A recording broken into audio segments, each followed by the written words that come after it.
This week's passage starts with an unusual encounter of Jesus. So we see Jesus interacting with a Gentile woman. And many of us may be surprised at the way Jesus reacts to her. I mean, here you have a woman whose daughter has an unclean spirit, and she comes to Jesus asking for help. And Jesus' response is to say something like, "You're like a dog. It wouldn't be right for me to be helping you when there are still children," that is the Jewish people, "who need me first." And so it's troubling for us because this doesn't seem like the Jesus with whom we're familiar. I mean, the Jesus who goes to the Samaritan woman or to Zacchaeus or to all these people on the fringes of society and offers them love and compassion and help. So why does Jesus do this? Well, a few bits of background on the passage. One is that the word that he's using is the word for a kind of pet dog, not a scavenger dog. Dogs were regarded as very unclean by Jews, but a Gentile woman like her might have actually had a dog in her own house, not unlike ours.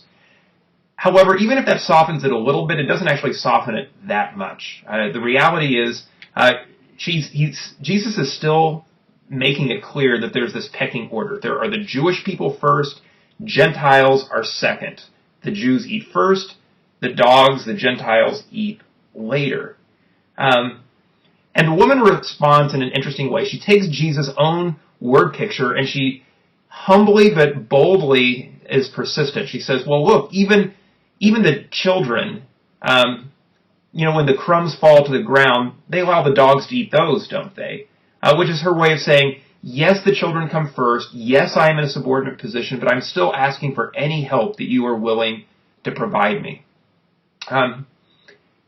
And Jesus is impressed by her answer. And I think we're supposed to maybe remember the centurion who had also amazed Jesus with his faith earlier. There's actually this interesting pattern in Mark that it's often the Gentiles who are the quickest to figure out who Jesus is and respond the best when Jesus gets into conversations with him. So Mark is actually, I think, trying to give us a flattering picture, relatively speaking, of Gentiles. But here's, I think, maybe the point to camp on for a second with this. So, how do we feel when people aren't respecting our rights, when they're treating us as second class? We've been taught from birth that all people are endowed with inalienable rights, that they're supposed to protect those rights. If we don't have those rights protected, then we can go overthrow the government. I mean, it's a whole sort of mentality that as Americans we have. Jesus is doing something different here. I think he's wanting to remind her that actually she's not entitled to the gospel. She's not entitled to his help. And when she comes to him from a position of humility and says, I know I'm not entitled to it, but I'm still asking for your help, for your mercy, Jesus is happy to respond to her. And I think there's a point here about how we relate to Jesus. We can't come to Jesus from a spirit of boldness and entitlement. Jesus, you have to forgive me. Jesus, you have to do this. Jesus doesn't have to do anything. And if the rough treatment followed by more tender treatment toward this woman surprises us, remember he treated the Apostle Paul the same way. Jesus was not above being a little harsh at times with people if harshness was what they needed to bring them to humility.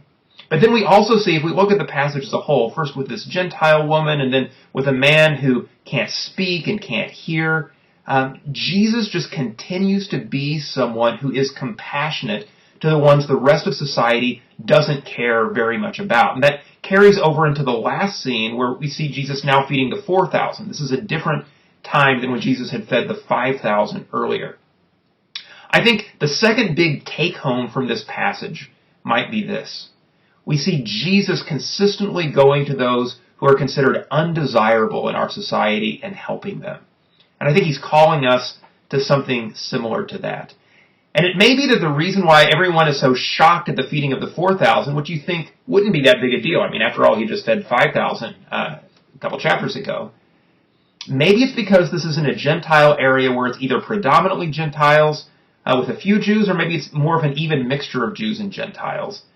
And Jesus is now presiding over this meal where he's not only feeding Gentiles, he may be feeding them alongside Jews, which would have been, again, something actually shocking, right? So even as Jesus is initially harsh to this one woman, we see him having a real heart for the Gentiles, wanting them to be fed, wanting them to be taught. And I think one of the things we can talk about in our connection group is what would it look like for us to have that same heart attitude toward other people?